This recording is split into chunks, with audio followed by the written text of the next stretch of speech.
Place à la rubrique Ombre et Lumière avec Maître Moussa Haïmi. Nous sommes mardi. Bonjour Maître. Bonjour à toi mon frère. Bienvenue. On rend toujours grâce à Dieu. C'est un plaisir pour nous de vous recevoir en plateau ce matin. Alors le mardi dernier, si je ne m'abuse, dans l'actu décalé, on disait un mot par rapport aux examens de fin d'année. Et il me semble que vous avez voulu rester collé justement à cette actualité en nous proposant aujourd'hui de parler de destin examen entre aptitude, attitude et altitude. Merci. Vous savez, c'est notre manière à nous d'accompagner Madame la marraine, Madame Claudine Afiabi-Prudencio. Merci, notre vieux ami. Vieil ami, le DG, donc la Babalo. Vous-même et mon frère Laurent. D'abord, je suis à Calavi. Donc, je fais partie de la juridiction de Madame. C'est ça. Ma manière à moi, c'est de l'accompagner. Nous, notre manière, c'est la transmission. C'est ça. Nous accompagnons aussi le chef de l'État par cet aspect de la transmission. Voilà. On va commencer donc, Maître Moussa Haïmi, par la définition ésotérique de l'examen. Merci. D'abord, l'examen, c'est... Comprendre la notion de l'examen, c'est simplement comprendre par quel mystère, parmi des milliers de spermatozoïdes, un seul spermatozoïde est retenu. OK. Et la femme vous annonce que, bon, je n'ai plus mes règles. Et petit à petit, par quel mystère, jusqu'à un matin, une pierre brute vivante, un être humain sort, sans habit ni rien, sauf par magie. Ça, si on veut comprendre le mystère de l'examen, je résume ça comme ça pour dire qu'il y a l'action humaine et il peut y avoir l'action démoniaque, mais il y a l'action divine. Et surtout, pour nous, Daoméens, il y a l'action des membres de nos ancêtres, puisque nous parlons de Djoto. Pour nous, Daoméens, personne ne vient seul. Donc, l'examen, c'est d'abord ce que nous appelons, résumé dans les 3 mots. Aptitude, attitude, altitude, qui ont leur signification respective. Pour vous dire quoi? On passe un examen par rapport à des aptitudes que pendant des années, on a essayé de vous conférer ou que vous-même vous êtes auto-conféré. Vous n'êtes pas devenu journaliste au hasard. Au hasard. Même si vous avez le don, il faut aller perfectionner le don. Forcément. Et rentrer dans ce que nous appelons le moule universel. Voilà. Examen et aptitude, message. D'abord, l'aptitude, c'est les compétences, les dons avec lesquels nous sommes nés. Donc, humblement, nous demandons à chaque parent d'identifier très tôt les dons et les compétences de chaque enfant. Et deuxièmement, qu'il y ait une fiche de ces dons qu'on transmet dans leur école. Parce que les enseignants n'ont pas ce temps-là. Je ne sais pas si vous voyez. Et qu'on sache que l'enfant-là, il n'est pas fort en capacité de mémorisation. Mais il est fort en dessin, il est fort en mathématiques. Et qu'on trouve le moyen, nous demandons humblement à notre ministre de l'Éducation, qu'on trouve le moyen de reformuler le système d'évaluation des enfants. Quand on évalue de manière horizontale, ça pénalise des enfants. Celui qui a le don en mathématiques, on doit trouver un moyen pour que ça lui serve du fait qu'il n'a pas le don dans les leçons. Je ne sais pas si... Par exemple. Oui, voilà, parce que j'ai été professeur des années. Excusez-moi, vous avez des enfants qui ont toujours 19 en dessin. Mais en mathématiques, ça ne va pas. Ça ne va pas. Alors, est-ce que pour ça, est-ce que vous savez que beaucoup vont échouer à l'école à cause de ça? Bien sûr. De cette dichotomie de notes? Est-ce que c'est normal? Pourquoi très tôt, quand un enfant a de compétences, pourquoi ne l'enlevons-nous pas de ce moule que nous appelons tronc commun et les mettre en spécialité? D'accord. Aptitude et rite du miroir de soi. Maître Moussa Haïmi. D'abord, le premier travail du rite du miroir, ce sont les parents qui peuvent faire ça. Parce que jusqu'à un âge donné, on ne peut pas demander à un enfant de s'adonner à ce rite alchimique qui consiste à s'auto-analyser, s'auto-observer et s'auto-déterminer quelles sont les forces et les faiblesses, les défauts et qualités que nous avons. Donc le rite du miroir vient toujours à partir, on peut dire au moins à partir de 18 ans, qu'on peut dire. L'âge où on peut vous accepter dans un temple, je ne sais pas si vous comprenez. Pour vous dire quoi, le rite du miroir, le premier rôle, c'est les parents d'abord. D'accord. Et après, la personne même doit se demander qui suis-je?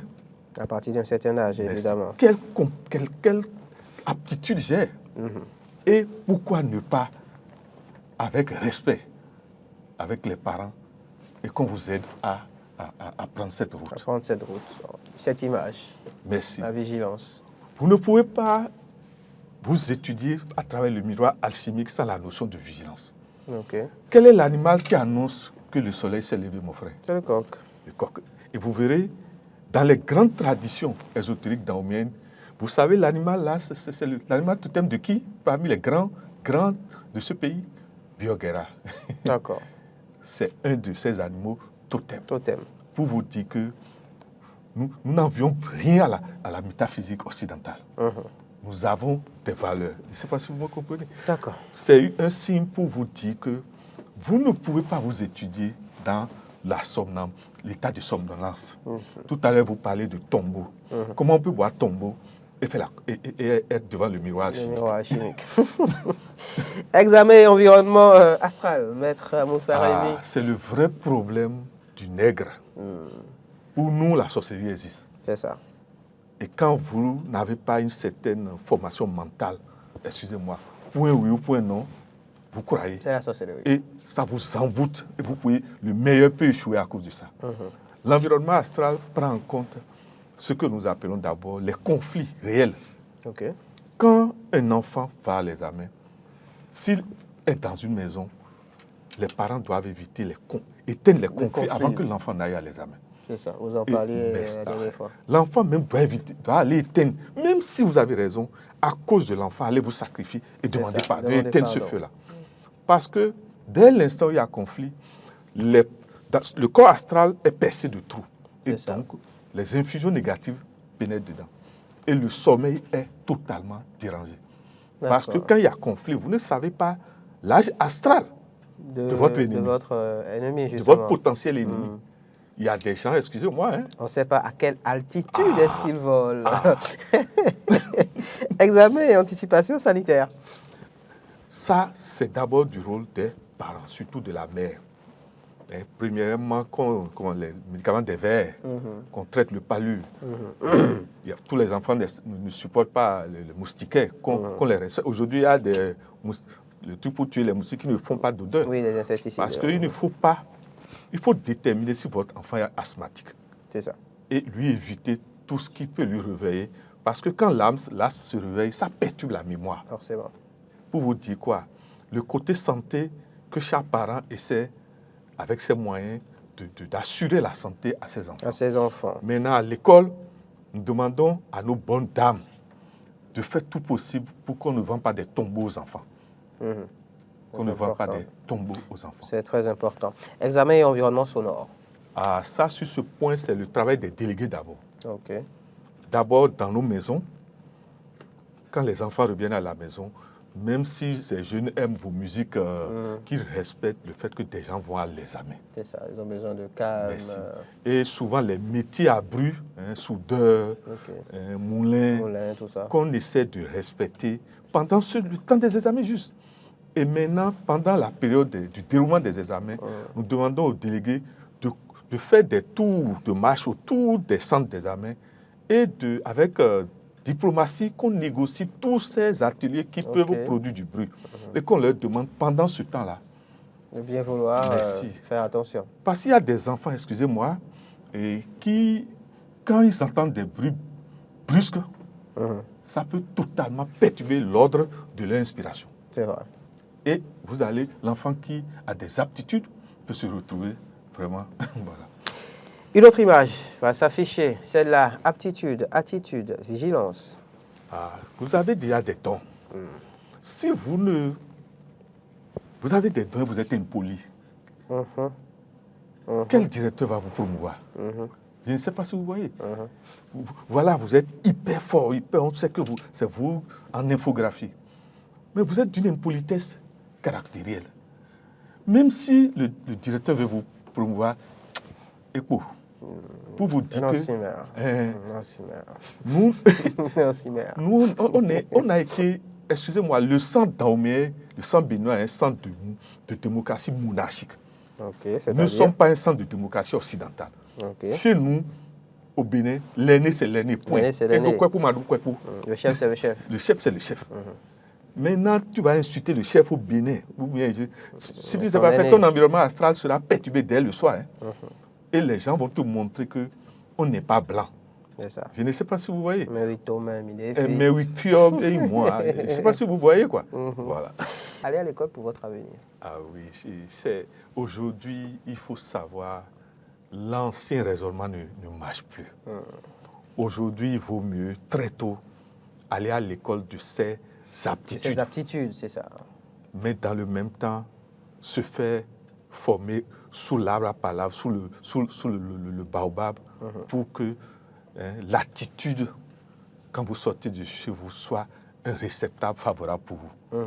Mais maintenant, il y a l'altitude, ce que nous appelons la réussite, la satisfaction, le salaire.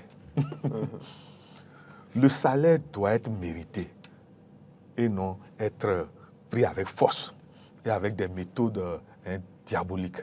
D'accord. Pour vous dire que, permettez que nous remercions nos artistes pour la qualité du message d'abord. Et je tiens à dire à tout le monde que je m'inspire de tes émissions culturelles. Merci. Que je suis sérieusement. Parce que moi, j'écoute plutôt les messages. Les messages. Voilà. Lien karmique, Maître Moussa Raimi, parlons-en, entre altitude, la foi et la prière. Ah, voilà que vous avez déjà des compétences. Pour respecter les gens, l'attitude est là. Vous avez été bien éduqué. S'il vous plaît, la réussite pose un autre problème du mystère de la foi, de la prière de Dieu. D'accord. Vous pouvez avoir l'aptitude, vous pouvez bien respecter les gens. Mais vous avez quelqu'un qui, pour punir votre papa ou votre maman, dit qu'il y avait rien à dire. D'accord. Puis on a dit, il y a les liens karmiques ancestraux. Les liens karmiques ancestraux. Vous avez de ces conflits que les enfants ne maîtrisent rien à ça. Rien du tout. Et c'est entre les parents là-bas. Et ça fait que les enfants échouent et sont dans un état, excusez-moi, du marais. Pour vous dire que, quelle que soit la puissance de la sorcellerie, je vous le dis, la foi est supérieure à ça. Mais pour que la foi soit supérieure, il faut que nous apprenions à être fidèles à notre conscience. Tant que votre conscience vous accuse même d'un grain de sable, votre foi tremble. Ça ne marchera pas. Pour vous dire quoi? Le travail de miroir alchimique est nécessaire chaque soir avant de dormir. Ok. Ah, qui m'a reproché quoi? À qui j'ai fait du mal? Remarquez, celui qui dort et que sa conscience ne lui reproche rien, pour que la sorcellerie l'atteigne. C'est difficile. Que chacun de nous, si vous êtes musulman, le saint prophète est là. Appelez-le, il sera tout là. L'égrégore musulman est puissant. L'égrégore christique est puissant. L'égrégore de Guédégbé est d'une puissance. Tous les jours, dans nos temples, les gens appellent son nom. Vous ne pouvez pas ne pas appeler Gongon, Guédégbé, tout ça là, avant de jeter le blé. Ça forme un égrégore d'une puissance qui ne dit pas son nom. Maintenant, il y a ce que nous oublions, l'égrégore des prénoms. Vous vous appelez Ahmed, oui ou non? Oui. Vous n'êtes pas le seul. Il y en a beaucoup, effectivement. Pourquoi ne pas rentrer dans cet égrégore-là? Mais pour rentrer dans un égrégore, mon frère, il faut connaître l'histoire du premier Ahmed. C'est ça. Et prendre son manteau. D'accord. Voilà. Merci beaucoup à vous, Maître Moussa Raimi. C'était donc Ombre et Lumière de ce jour. On parlait de destin, examen entre aptitude, attitude et altitude. On se donne rendez-vous mardi prochain pour partager d'autres connaissances métaphysiques avec les amis téléspectateurs, faire passer donc des connaissances métaphysiques de l'ombre à la lumière. Permettez que je souligne quelque chose par rapport à votre débat avec mon frère Laurent, où nos frères sont décédés. Oui. Je vous en prie, nous demandons humblement en direct à notre chef d'État et au gouvernement. Je m'adresse personnellement et humblement à mon parrain, Koupaki Pascal et Aboulaye Biotchane, qu'on fasse des rites d'apaisement de ces âmes. Parce que quand les gens meurent comme ça, souvent ils reviennent dans leur pays. Et ça peut créer d'autres perturbations du fait qu'ils n'ont pas la paix. Donc on rassemble que ce soit l'église, la mosquée, nos temples, et qu'on fasse des cérémonies d'apaisement et de retour paisible de ces âmes. Sinon, ça va générer, excusez-moi, que Dieu nous pardonne encore, d'autres drames dans le pays. Merci beaucoup, Maître Moussa Armi, pour cette adresse.